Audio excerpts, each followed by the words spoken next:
Oke kan, pertolongan pertama pada motor matic yang terkena banjir, khususnya pada NMAX. Kita pause dulu sebentar. Kalau memang posisi Agan lagi di jalan, terus kebetulan gak bawa kunci-kunci, jurus pertama yang Agan harus lakukan adalah Agan bisa lakukan hanya dengan membuka semua sirkulasi pembuangannya pada cover saringan dan CVT. Kalau memang terendam blok CVT-nya, dipastikan di dalam blok CVT atau box filter ada airnya. Jadi, Agan wajib membuangnya dengan cara membuka tutup sirkulasi pembuangannya. Seperti ini kan ya.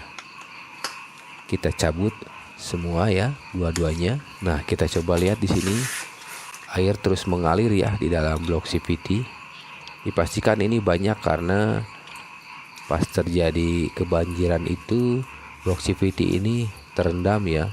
Tapi jika Agan kebetulan bawa kunci-kunci atau sudah berada di rumah, Agan bisa lakukan seperti di video berikut ini. Oke, selagi menunggu airnya habis ya terkuras, kita bisa buka dulu filter dan blok CVT-nya untuk memastikan semua air yang di dalamnya terkuras habis.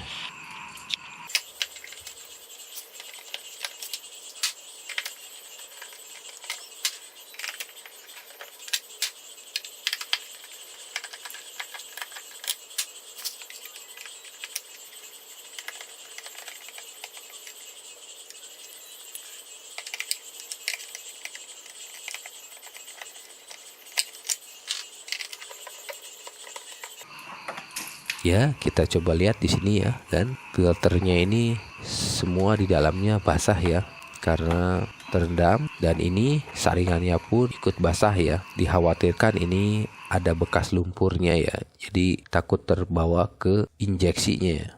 Dan ini harus dikeringkan dulu kan ya, sebelum pemasangan. Kalau Agan mempunyai sebuah kompresor ya, bisa ditembak dengan kompresor ya, dengan angin. Kalau tidak punya, kita keringkan manual saja kan.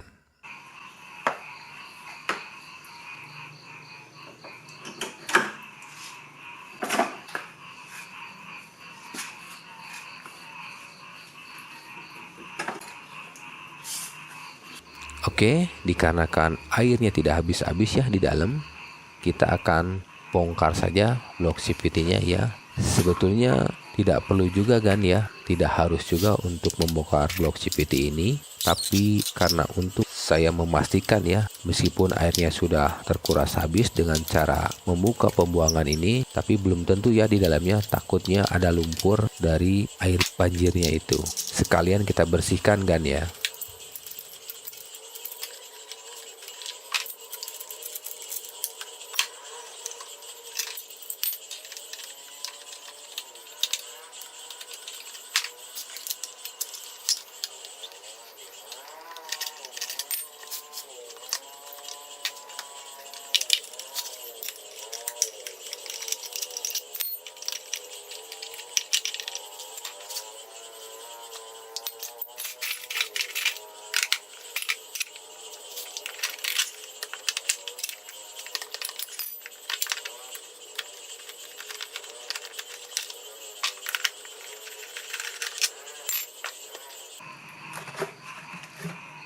Nah, kita coba lihat kan ya di sini.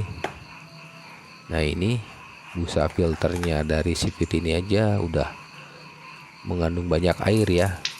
Kita peras saja, lalu kita keringkan ya. Lanjut dengan bongkar blok CVT-nya.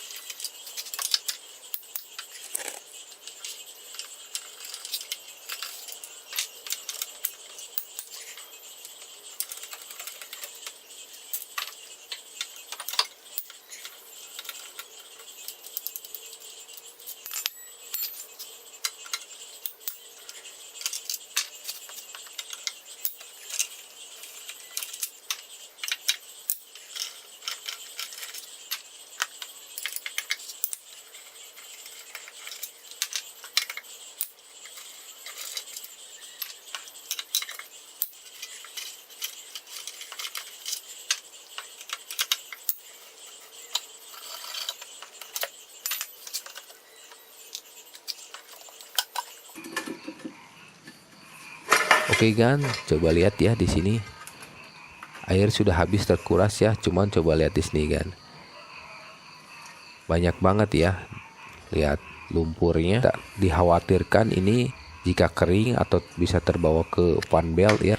Nanti terjadilah kerdeg lagi ya. Sekalian kita bersihkan saja.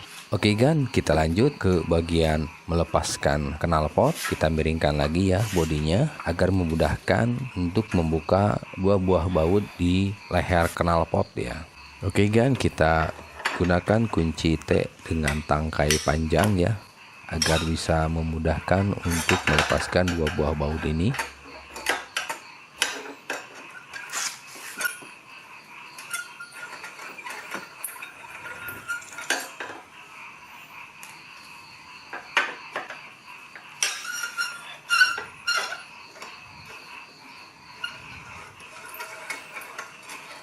Dan gunanya melepas knalpot ini agar memastikan bahwa air sudah kering ya di dalam knalpot, jangan sampai tertinggal dan dinyalakan. Bahaya kan ya, bisa jadi air yang tergenang di dalam knalpot bisa tersedot ke ruang bakar di blok atas ya, dan bisa mengakibatkan motor susah hidup ya karena businya bisa tersiram dengan air.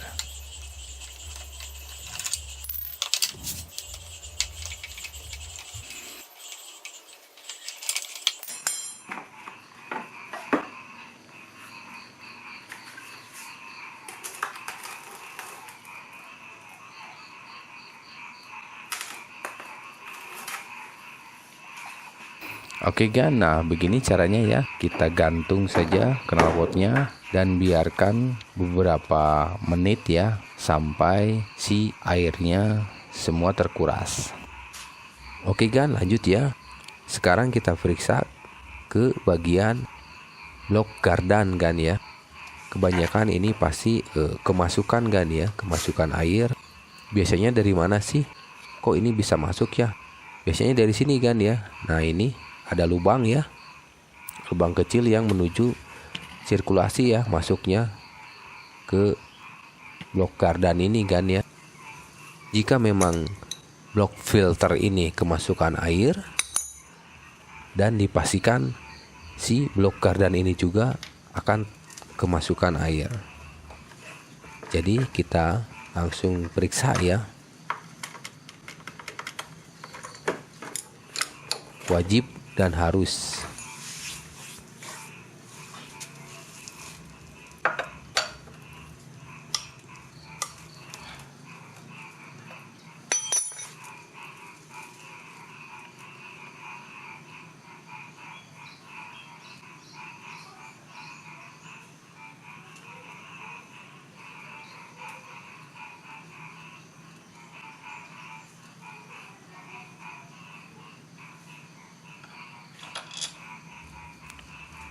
Nah, ini coba lihat kan ya. Yang tadinya olinya bersih ya, jernih. Kita lihat di sini jadi agak berwarna putih ya. Ini dipastikan sudah tercampur kan ya dengan air. Sudah kemasukan air. Nah, kita coba lihat di sini. Ini warnanya jadi kayak warna putih ya. Kalau memang ini dilanjut bahaya ya kan. Ini motor akan terasa berat ya.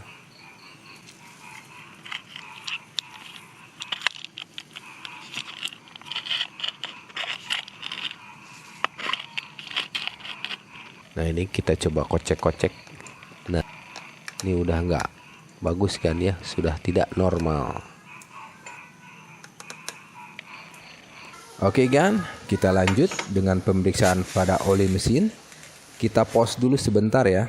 Sedikit tips dari saya untuk mengecek oli mesin ini tercampur oleh air apa tidak, agar bisa melakukan pengecekan dengan cara membuka tutup pemasukan oli dari samping kanan ya, agar bisa mengintipnya atau mengeceknya dengan cara ya ke permukaan tangan atau dengan ke permukaan yang lainnya.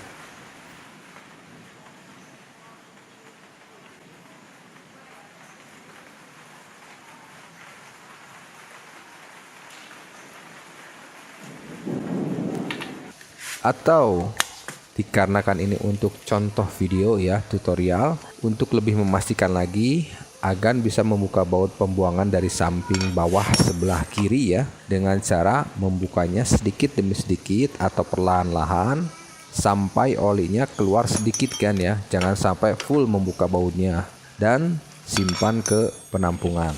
Setelah itu kita cek apakah oli ini berubah warna keputihan atau tidak, atau masih berwarna oli selayaknya oli normal. Oke kan, kita lihat di sini ternyata oli ini masih normal ya, dan masih bisa dipakai.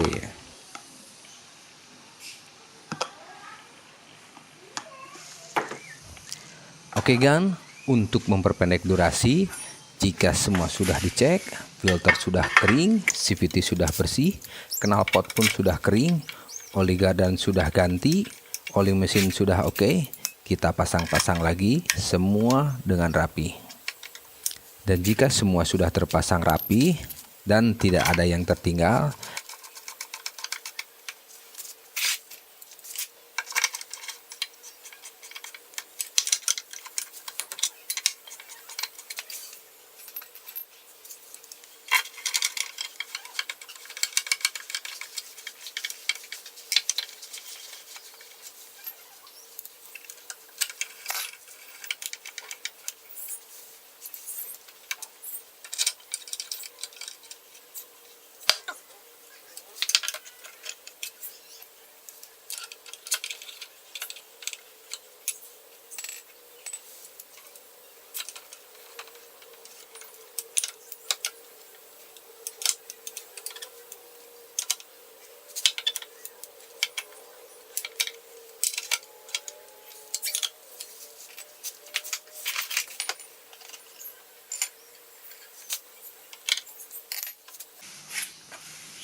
kita coba hidupkan gan ya. Dan tentunya di awal start motor akan terasa berat. Kita bisa dengar dari suara mesin ataupun dari knalpot ya. Tapi itu normal gan ya, karena dari awal permulaan tidur yang panjang. Perlu beberapa menit untuk normal lagi. Ingatkan ya, di awal start jangan langsung di blayer atau di gaspol. Kita gas sedikit-sedikit ya, di ayun agar si sehernya tidak kaget. Oke kan, bagi yang mempunyai ide atau saran lain tanpa saling menjatuhkan, silahkan komen di bawah. Kita saling sharing, berbagi ilmu, karena berbagi itu indah. Terima kasih. Wassalam.